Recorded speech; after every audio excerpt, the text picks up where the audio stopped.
Merci de votre fidélité. Bienvenue dans ce nouveau numéro.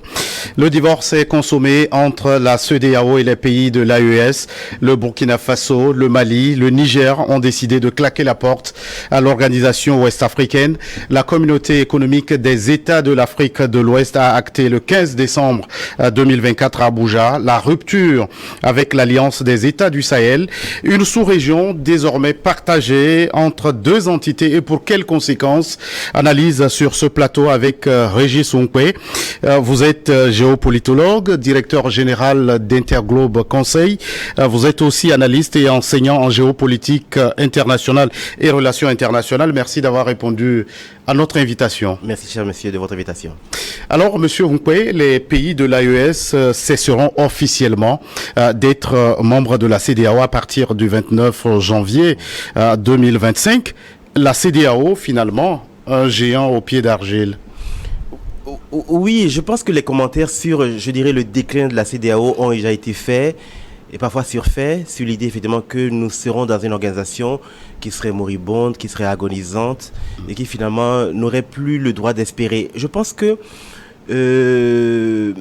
pour cette organisation dont on sait effectivement que c'est une organisation communautaire, c'est une organisation d'intégration économique après qui s'est politisée, qui s'est parfois militarisée, il serait plutôt de bon ton effectivement de comprendre que le cheminement qui a mené la CEDEAO aux étapes que nous connaissons, les frictions, les dissensions, les divorces avec les uns et les autres, aujourd'hui vont dans le sens, je dirais, c'est tellement de l'histoire, c'est l'histoire qui parfois est ainsi, elle est faite de haut et de bas, donc ce qui fait qu'aujourd'hui, malheureusement, cette organisation est plutôt au creux de la vague.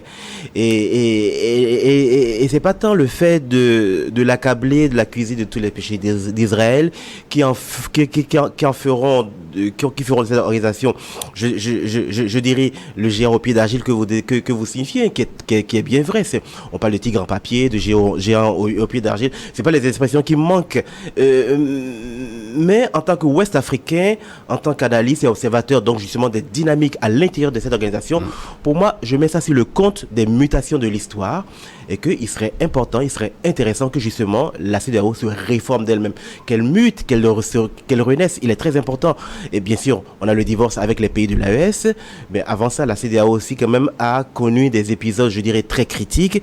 Et aujourd'hui, celui sur lequel nous aurons certainement à débattre, et je dirais, est l'un des plus aigus, l'un des plus critiques, et qui fait qu'effectivement, cette organisation qui réunit un certain nombre de pays africains vit vraiment je dirais, un épisode qui soit lui permettront de renaître ou de s'enfoncer véritablement. Alors, monsieur Onkwe est le président de la commission de la CEDEAO. Omar Touré indiquait lors du dernier sommet d'Abuja que les portes de l'organisation restent ouvertes aux pays de l'AES. Oui. Est-ce qu'on peut envisager un rétropédalage? Moi, je suis pour toutes les initiatives qui permettent de ramener la paix, la concorde, qui permettent aussi de ramener les pays de l'AES dans l'organisation ouest-africaine. Parce qu'il est important de se dire que ces trois pays, que ce soit le Mali, le Burkina, le Niger, sont des pays fondateurs, c'est des pays cruciaux donc de l'organisation. C'est pas, je dirais, c'est pas un coup de mou, c'est pas une histoire, c'est pas une virgule dans l'histoire donc de la CEDEAO. Ce sont des pays fondateurs, ce sont des pays majeurs de l'organisation. Et donc le fait que ce dirigeant de l'organisation ouest-africaine laisse la porte plus qu'entrouverte, je dirais largement ouverte, plutôt béante, pour moi je trouve que c'est un bon signal. Après, ça dépend souverainement, je dirais, de la volonté donc de ces trois pays dont on sait aujourd'hui ont pris une option qui est la leur, qui est une option souveraine, qui appartient effectivement à leurs États. Mais le plus important pour moi, et c'est contrairement à ce que disent beaucoup d'observateurs, moi je pense que l'AES et la CEDEAO peuvent cohabiter, peuvent coexister, peuvent travailler ensemble. Il n'y a pas à les opposer.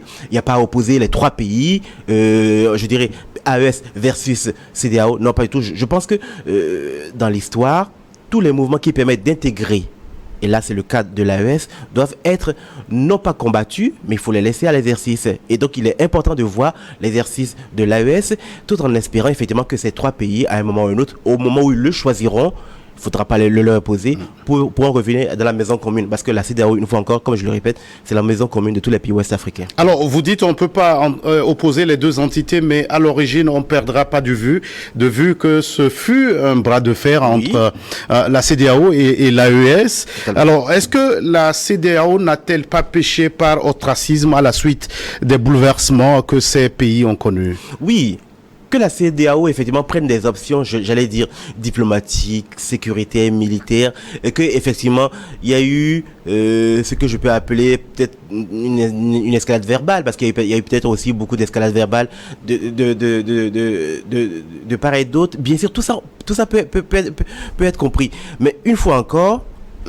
Moi, ce que je veux relever davantage, c'est que, certes, vous parlez d'ostracisme, moi je dirais peut-être que la CEDEAO, elle a tenu son rôle peut-être à l'extrême. Elle a voulu avoir le rôle de garant, de gardien des discours, des constitutions nationales. Elle a voulu certainement faire à la place des Nigériens ce que les Nigériens veulent faire. Elle a voulu faire ce que les Maliens veulent faire au Mali, ce que les Burkinabés, ainsi de suite. Mais moi, je trouve que ce qu'il y a de plus important aujourd'hui, puisque de fait, on a une situation qui est, pour moi, c'est pas une situation de non-retour. Le fait que la CEDEAO effectivement ait pris les positions qui étaient les siennes, ça lui appartient. C'était une question, c'était pour l'histoire.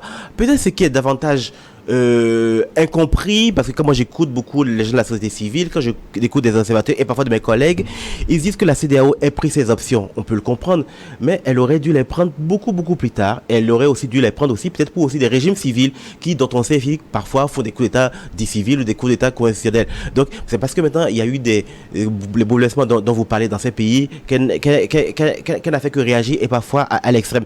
Moi je pense que une fois encore il est important d'observer que les options de la CEDEAO, les propos, ou même la façon dont la CEDEAO, quand il y a eu ces bouleversements dans ces pays, parfois ont été, je dirais peut-être désignés un peu au marteau. Donc la question effectivement de retour en force, de retour à l'ordre constitutionnel dans ces trois pays, le fait de la poser pour moi n'est pas dérangeant, est légitime, mais je pense qu'à un moment il faut comprendre, il faut accepter les régimes qui sont en place. Ils sont là. Il faut travailler avec eux et non les ostraciser. Parce que l'ostracisme, plutôt, la stigmatisation, pour moi, elle est plutôt effectivement du fait de les mettre au banc de la société ouest-africaine. Ce sont des pays fondateurs de la société ouest-africaine, qu'on soit malien, burkinabé ou nigérien, on continue de rester ouest-africain, peu importe le régime qui est là. Parce que il ne faut pas oublier que ces pays font partie de l'histoire de la CEDEAO et aussi pour des raisons géographiques. Nous sommes quand même dans un continuum géographique qui est commun et donc on peut pas décider du jour au lendemain que trois pays, parce que ces pays ont connu des régimes X ou Y qui vous plaisent ou pas, de les mettre au banc de la société ouest-africaine. Et une fois encore, moi je suis pas prêt effectivement à tirer à boulet rouge la CEDEAO. La CEDEAO a déjà tellement, je dirais, de défis majeurs à relever qu'il serait plutôt intéressant de comprendre comment remettre la maison au milieu du village. Alors, dans une région où les économies et les peuples sont interdépendants, oui. Est-ce que vous êtes en train de nous dire que tous les ponts ne peuvent pas être coupés? Exactement. On peut pas rompre les ponts.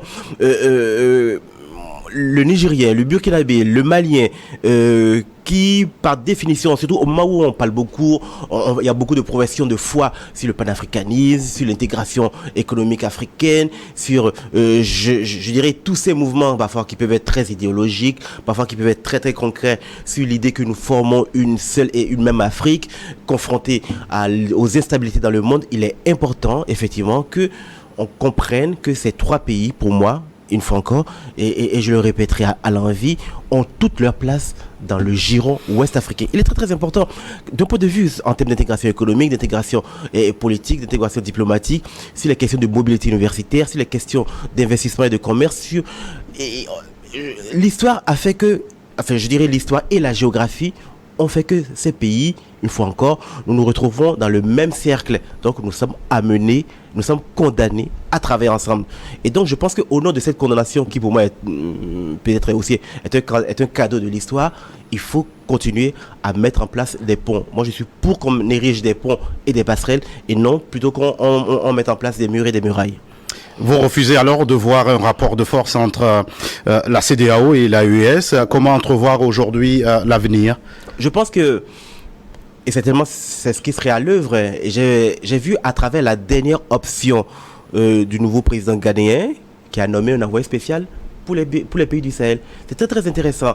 Je pense que ça pourrait inspirer la plupart de nos dirigeants sur le continent africain de disposer, je dirais, d'un téléphone rouge comme on a pu avoir pendant la guerre froide, où évidemment des dirigeants, malgré le conflit inextinguible qui était censé les diviser, moi je pense qu'il faut continuer à garder une espèce de téléphone blanc, téléphone rouge, téléphone vert entre tous les dirigeants et qu'on continue. Parce qu'une fois encore, c'est pas tant le fait que l'AES se sépare de la CEDEAO qui est le véritable sujet. Le véritable sujet, c'est ce que les Africains, les citoyens africains, ouest-africains, la façon dont ils vivent et cohabitent ensemble. Et par définition, tous ces pays ont des relations bilatérales avec les uns. Le Ghana avec le Mali, le Bénin avec le Burkina, le Niger avec la Côte d'Ivoire. Donc il y a... Je dirais, il y aura peut-être un temps d'attente dans la salle des relations diplomatiques entre l'AES et la CEDEAO. Mais par contre, ce qui ne doit pas manquer, c'est le fait que ces pays continuent d'animer et d'alimenter leurs relations bilatérales. De tout temps, la CEDEAO a toujours été présentée comme un modèle d'intégration. Oui. Aujourd'hui, la sous-région est en deux blocs. Oui. Alors, que reste-t-il de la vision des pères fondateurs de cette organisation qui doit fêter cette année ses 50 ans? Oui, je pense que si les pères fondateurs de là où ils sont, s'ils nous regardaient, ils auront grand-peine à être rassurés sur l'état actuel, sur l'état de forme de la CEDEAO.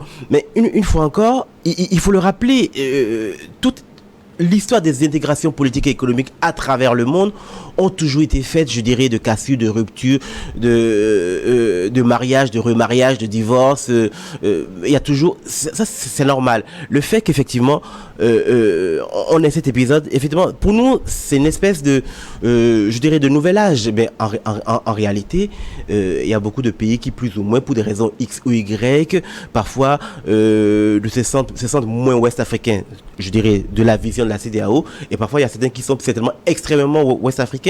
Oui, les pères fondateurs aujourd'hui, s'ils regardaient de là où ils sont, ils seraient bien à peine, mais il faut accepter le cours de l'histoire. On l'a vu, on le voit en Europe avec le Brexit. Donc moi, je suis pas plus que ça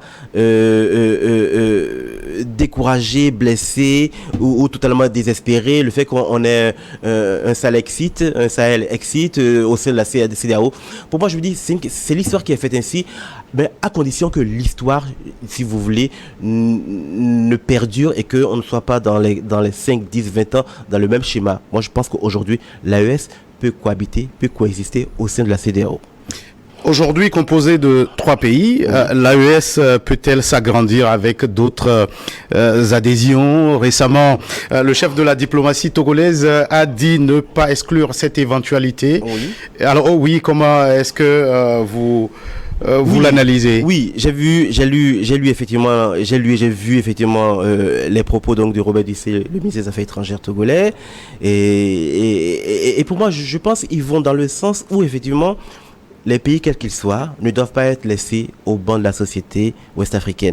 C'est pas parce que c'est aussi peut-être aussi une façon d'apporter du soutien aux populations de ces pays.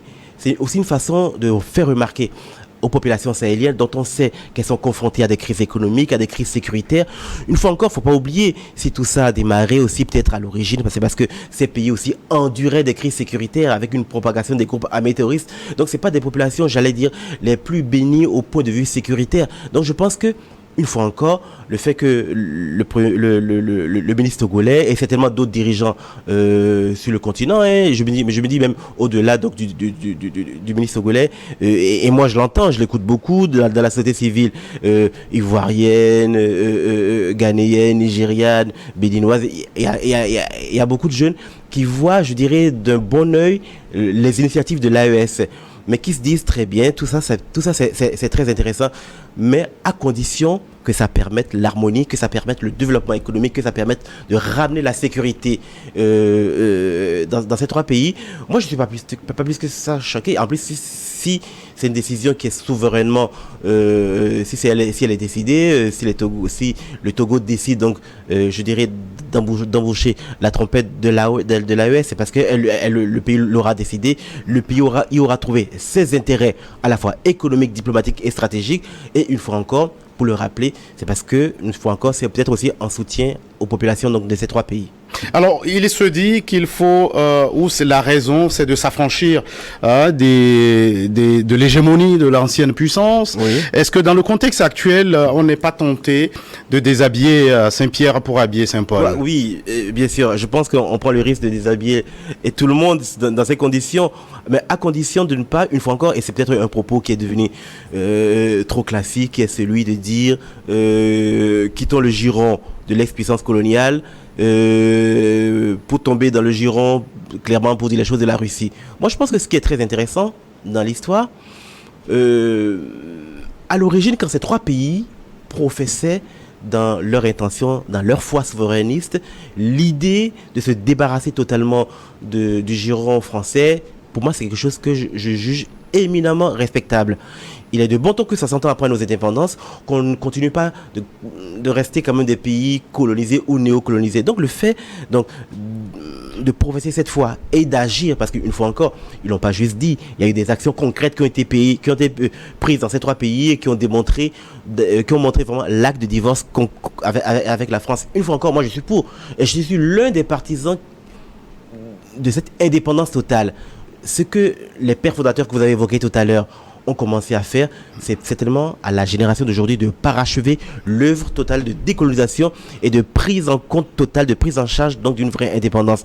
Donc oui, une fois encore, quand on fait le bilan du compagnonnage entre la France et les 3 puissances, les 3 pays en question, et même sur le continent africain, bon, on est quand même en droit de dire que c'est très passif, hein, et que franchement, le bilan est extrêmement mitigé, voire plus que mitigé. Donc, moi, je suis pour tous les mouvements, toutes les initiatives, tous les propos, toutes les actions qui mettent fin à ce compagnonnage et qui, de façon égale, respectueuse, digne, entretiennent des relations avec la France. Parce qu'effectivement, vous avez rappelé, on est dans un monde aujourd'hui, un monde d'instabilité.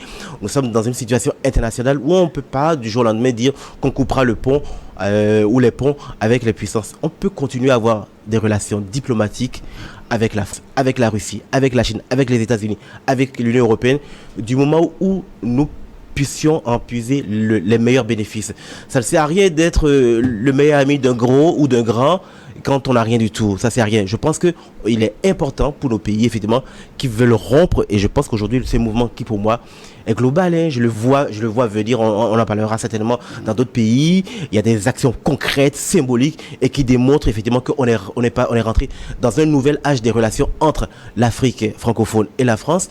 Et moi, je trouve que ces initiatives doivent être encouragées parce que plus de 60 ans après nos indépendances, si on continue dans ces conditions, 60 ans plus tard, on restera des pays néocolonisés.